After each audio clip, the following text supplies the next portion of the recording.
What's up, everybody? It's time for another cocktail recipe. This is one that we made up on our own in the live stream, and it's really good, and it uses homemade ingredients, which I always really like in a cocktail. It gives it a little something you're not going to find everywhere. Makes it a little harder for you to make at home, but you'll adapt. You can do this. So what is my magical ingredient for this recipe? It is this lovely beet cherry shrub. Basically, I made a shrub with beets, cherries, just a touch of cardamom. I let it set for a long time, a little over a week, and it ended up with this amazing vinegary shrub. So good. It doesn't have the same acidity that you can get with a lot of other shrubs and other shrubs I've made in the past. It's a really mild flavor, and it's also not too earthy. So for some people out there who maybe think that beets are a little too dirt-like for them, this is not gonna do that. The cherry really tamps that down. You get the flavor of the beet, you get the flavor of the cherry with a hint of spice, and it is so good. If you wanna know how to make this shrub, and you should learn how to make this shrub, go to my website at thisdoesn'tsuck.tv. I'll put the recipe for the shrub on the post for this video. There's also another post on there just about how to make shrubs in general. I'll link all that stuff down in the doobly-doo so you can check it out. You can do this on your own, and you will be really happy with the results.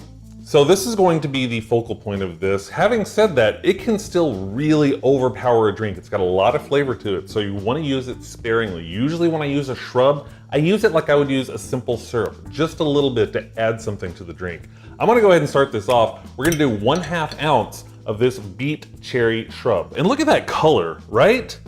That's just pretty. There's no other way around that, y'all. That is just pretty. Here's a flavor profile you may not expect, but yellow chartreuse and beets go really well together. So I'm definitely gonna use a little yellow chartreuse, but just like any liqueur, I don't wanna use too much of it. Again, I'm just gonna put a 1/2 ounce in here. 1/2 ounce of yellow chartreuse. As I said before, the beet shrub can really overpower a lot. So you're going to want a liquor that can really hold its own. So we tried a couple of things. We started off with bourbon and it was getting buried. So I really wanted to get a little more aggressive. Ended up using a rye. We just went with a Rittenhouse Rye. If you have a really great strong rye you like a lot, go ahead and throw that in there. But this Rittenhouse seemed to work really well for us. I'm gonna put 1.5 ounces of Rittenhouse Rye in here, a full 1.5 ounces. Shabam! We're gonna put some ice in there and we're gonna start stirring. It's got cloudy outside. Hasn't been cloudy here in forever and all of a sudden it got cloudy. That's what you get for trying to shoot a video in a house with a lot of windows. Once that's nice and chilly, we're gonna strain it into a glass, and just based on the color alone, I'm gonna put this in a martini glass because this feels very Cosmo-y. Nothing like a Cosmo though. Ooh, look how pretty, oh my God, that's so beautiful. I'm not quite done yet. I want a little bit of brightness to it. That beet really is savory and it can come across a little bit too savory. I wanted something to really brighten it up. So we're just going to express some of the oils of lemon on top of that.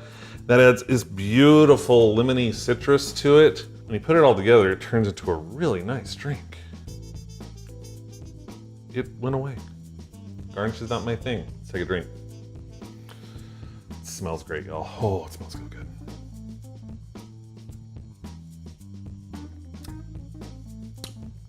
Oh.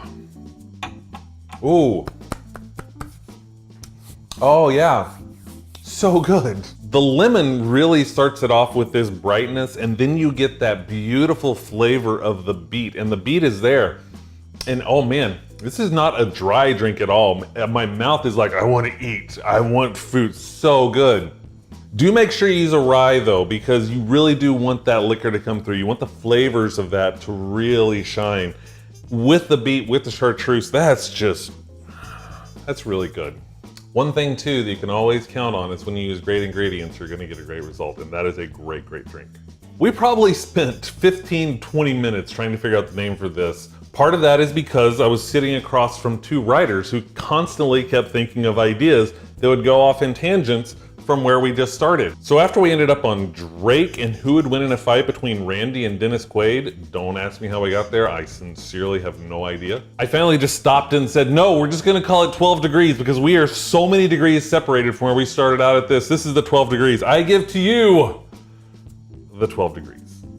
So that's it, another great cocktail recipe. We made this one up on our own in the test kitchen, and you should totally be there for a test kitchen. We do it once a month live on Twitch with people sitting over there. We have a ton of fun trying out new stuff, just talking about life in general. You can be in the chat room helping the whole time.